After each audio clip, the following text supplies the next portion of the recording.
Graça e paz, amados e amadas, estamos em Deuteronômio 16 e aqui nós vamos ver sobre a celebração da Páscoa, a festa das colheitas ou semanas, a festa das tendas ou tabernáculos, sobre os juízes e suas obrigações e as advertências contra a idolatria. Referente às festas, nós já vimos com bastante detalhes nos outros livros da Bíblia. Aqui nós vamos falar bem por cima, um resumo, e também o relato aqui também é bem sucinto. E começa dizendo aqui, olha, vocês vão guardar o mês de Abibe, que o mês de Abibe é o mês que vocês saíram do Egito e é o mês que vocês comemoram a Páscoa. E fala assim que é a Páscoa do Eterno, porque esse mês aqui para nós acontece entre março e abril, e para o povo judeu foi considerado um mês eclesiástico, que é quando é o primeiro mês para eles contado, quando eles saíram da terra do Egito. E lembra, foi a última praga que teve, que foi a morte dos primogênitos, e ali eles tiveram que cada família pegar um cordeiro pascual, matar aquele cordeiro e colocar o sangue daquele cordeiro nos umbrais das portas. Porque Páscoa? Páscoa significa passar por cima. Então, quando o anjo da morte passou e ele viu o sangue do cordeiro nos umbrais da porta, ele não entrou naquela casa e ele não feriu o primogênito. E na casa de todos os egípcios, o anjo da morte entrou e feriu os primogênitos. E dessa forma foi a última praga onde o faraó liberou o povo de Israel para irem embora. Então o Senhor está dizendo que eles vão continuar fazendo essa celebração para sempre, só que essa celebração agora, que eles vão entrar na terra de Canaã, não vai poder ocorrer cada um na sua casa, mesmo morando longe. Eles vão ter que se dirigir ao lugar determinado que o Senhor falou para eles e vão celebrar a Páscoa naquele local determinado, que mais para frente nós vamos ver que é Jerusalém que o Senhor vai determinar. E logo em seguida a Páscoa, em seguida, eles tinham que comer o quê? O pão levedado, aquele pão feito sem fermento durante 7 dias. Então nós sabemos que hoje o nosso Cordeiro Pascual quem é? O Senhor. E o sacrifício do Senhor, o sangue do Senhor hoje, ele está o que? Nos cobrindo.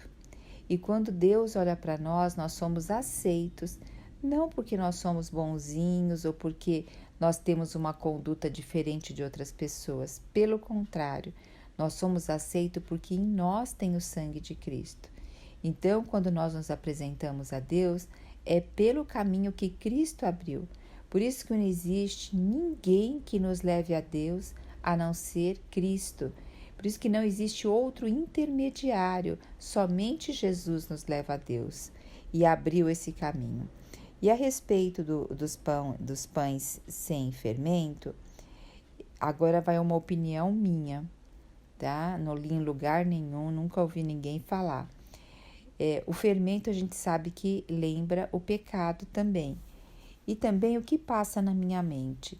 Eles estavam ali saindo do Egito às pressas, iam por uma longa jornada. E para você levar pão, comida com você, se ele tiver fermentado, o pão ele fica grande. E um pão sem fermento, ele fica pequeno, ele é mais fácil para carregar e ele sustenta mais. Contudo, ele dá mais trabalho para comer, porque é um pão endurecido, é um pão que não tem tanta facilidade para ser mastigado. E as coisas do Senhor também são mais ou menos assim. Nós temos que, muitas vezes a palavra do Senhor, nós temos que cavar no Espírito, cavar na palavra, para que a gente vai tirando o quê? Substâncias, para que Deus vá revelando para nós. Então, a palavra, ela necessita também que a gente cave. Não é um pão fácil de comer. Não é um pão cheio de fermento, macio, fácil de mastigar. Não, a palavra, ela exige que nós a mastiguemos, que nós a comemos e que ela realmente nos nutre. Esse é um parecer meu, tá? Uma visão que eu tenho. E aqui também nós sabemos que o fermento, ele tem o quê? Representatividade do pecado. Então, saindo ali do Egito, eles estavam o quê? Declarando uma nova vida que ia estar longe de todo aquele ritual de vida que eles tinham, para ter uma vida agora santificada ao Senhor. A partir do versículo 9 até o versículo 12, nós vamos falar agora sobre a festa da colheita ou semanas. Essa festa acontecia 50 dias depois da festa da celebração da Páscoa. Então, ela era também chamada festa do Pentecostes, e isso nós vemos lá, né, no Novo Testamento. E aqui está dizendo, ó, contará 7 semanas, que aí nós vamos ver que é 50 dias, e a partir desse momento em que vocês vão lançar a foice nas espigas, começará a contar 7 semanas. Então, aqui seria a festa o quê? Da colheita, daquilo que eles estavam colhendo. E fala assim, que a oferta será espontânea que tua mão fizer trazer na presença do Senhor. E eles também iam levar essa oferta no lugar determinado para o Senhor, determinado pelo Senhor. E lembrar que sempre trazer a lembrança que eles eram escravos lá e peregrinos na terra do Egito e que agora o Senhor estava cuidando deles diligentemente e eles também na presença do Senhor. E quando a gente pensa que essa festa aqui, ela tem qual o símbolo dela no Novo Testamento? A festa dos Pentecostes. Lembra quando Jesus morreu na Páscoa? Depois, eles esperaram 50 dias, o Senhor mandou eles ficarem reunidos, orando, eles esperaram 50 dias, e quando estava vendo a festa de Pentecostes ali em Jerusalém, mais ou menos 120 pessoas que seguiram o Senhor estavam reunidas, e ali eles estavam buscando o Senhor, e eles começaram, o Espírito Santo desceu, e eles começaram a falar em línguas, em outras línguas lá da sua origem, e todos se admiraram. E nesse dia Pedro fez um grande discurso, e ali se batizaram mais de 3.000 pessoas aceitaram o Senhor e se batizaram. Então, a festa de Pentecostes no Novo Testamento é a descida do Espírito Santo. A partir do versículo 13 até o versículo 17 está falando sobre a festa das tendas ou tabernáculos ou cabanas. Então se fazia várias tendas em volta ali do tabernáculo e ficavam ali durante 7 dias. E aqui era o que?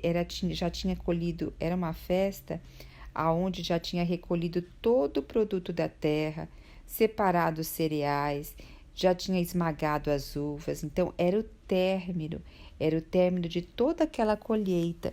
E isso se dava no mês que a gente fala de Tisri, e corresponde para nós aqui o mês de entre setembro e outubro. No calendário do judeu, para nós cai mais ou menos setembro e outubro. Então aqui eles iam e ficavam nessa festa durante 7 dias também, no local onde o Senhor determinou. Olha que interessante, nós temos aqui a festa da Páscoa, que trazendo para a realidade do Novo Testamento, foi a morte de Cristo, e o sangue dele agora, por meio do sangue dele nós somos aceitos em Deus. Depois de 50 dias que o Senhor Jesus faleceu, teve a descida do Espírito Santo, que foi a festa de Pentecostes, e agora, e a festa das cabanas e que também pode ser chamada tabernáculo? Ela ainda não aconteceu no Novo Testamento, que é a volta do Senhor para resgatar a nós. Olha que interessante. Tudo do Velho Testamento tem o quê? Princípios para o Novo Testamento. E também tem princípios para a nossa vida hoje, né? Então, aqui no versículo 16 está dizendo que 3 vezes ao ano, eles teriam que comparecer a lá para as festas, no lugar que o Senhor determinou. E era obrigatório só ir os homens. Geralmente as mulheres poderiam eventualmente ir, mas as mulheres geralmente tinham filhos pequenos, tinham as crianças, tinha o período menstrual. Então tudo isso dificultava que as mulheres fossem, tá? Mas mediante elas poderiam estar indo, mas não era obrigação. E cada um deveria comparecer o quê? Com as suas dádivas, com as bênçãos que o Senhor havia dado para eles. Ninguém poderia comparecer com as mãos vazias. Isso é bem interessante para nós hoje, né?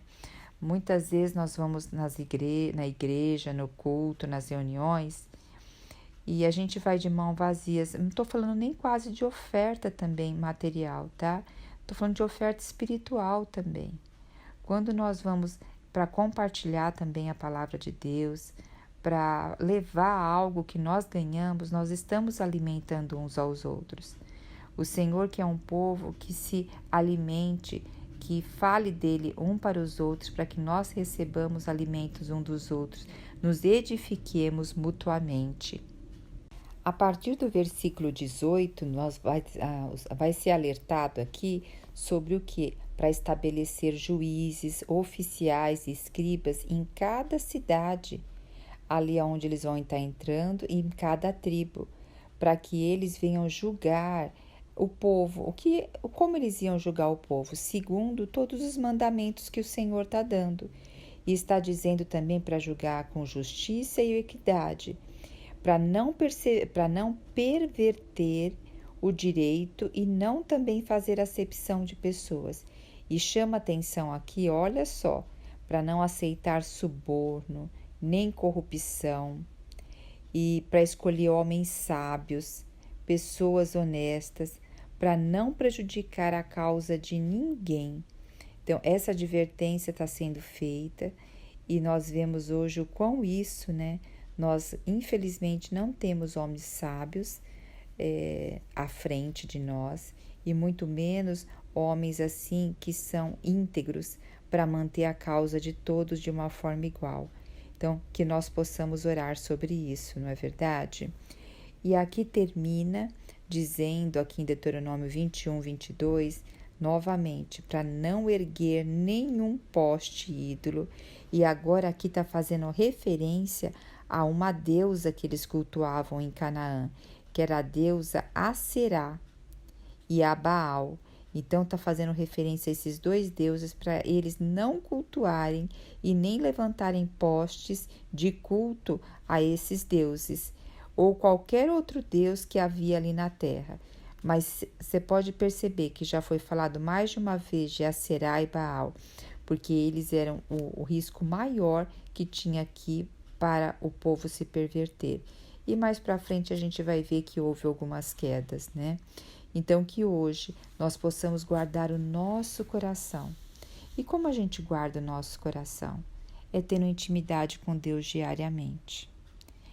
Porque se nós não nos alimentarmos do Senhor diariamente, não ter intimidade com Ele, nós somos todos os dias, encharcados de mensagens que não vêm da parte de Deus, de mensagem que nos leva a ficar com medo, ansiosos, preocupados.